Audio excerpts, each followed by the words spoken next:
Dream ni Janine na makatrabaho si Jericho. Nagkatotoo. Meant to be nga ba ang dalawa?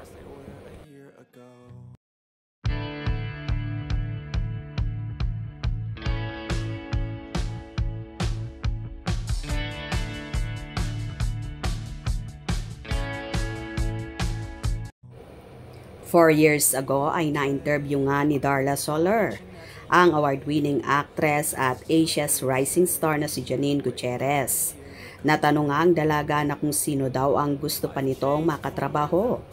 Naas pa nga ni Janine kay Darla ay kung yung nasa asap lang daw ba, at sagot naman ni Darla, hindi. So dito nga sumagot ang dalaga na si Jericho Rosales, ang nais niyang makatrabaho. And for the first time in a long time, I'm alright. I've seen a lot of change, been through a lot of pain.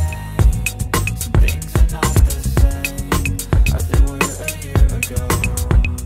But all be Pero madami. Actually, nakaka-share kasi ang dami na mo magagaling na. Ang sarap niyong panoorin for sure. Talaga. Tapos ang ganda mo pang yan sa galing mo. Tila nagkatotoo naman ang lahat ng dream ni Janine na makatrabaho ang aktor.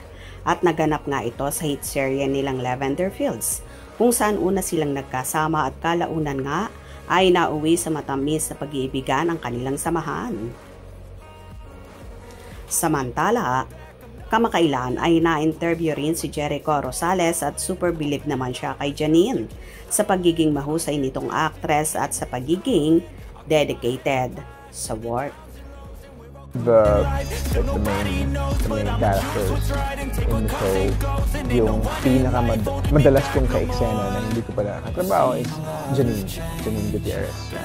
Amazing. We love working on our scenes together. You know, we spend a lot of time understanding our characters. We do workshops, we meet up for coffee to discuss work stuff, and we have the same discipline when it comes to work and approach when it comes to craft, and then we both love playing characters and we care about our characters and the story and everything, so we always have this discussions, but there's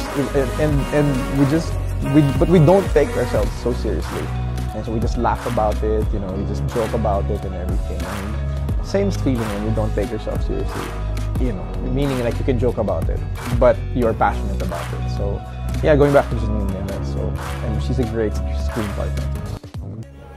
O diba, talagang sila ang itinadhana ng nasa itaas, dahil kung noon ay hinihiling pa lang na maka-work at makasama, aba ngayon ay umabot na sa punto na naging magjowa sila.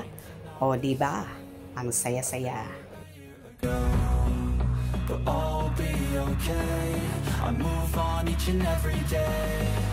The past is where it stays. Way back a year ago.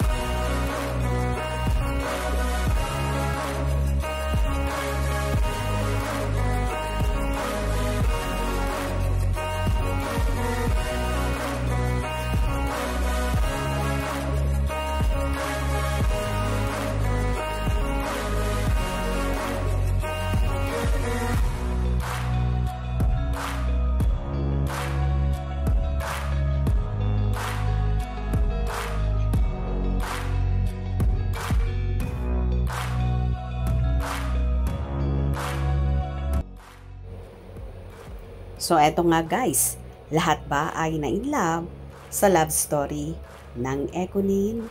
For sure, kilig na kilig din kayo. Kung nagustuhan nyo ang video na ito, comment down below.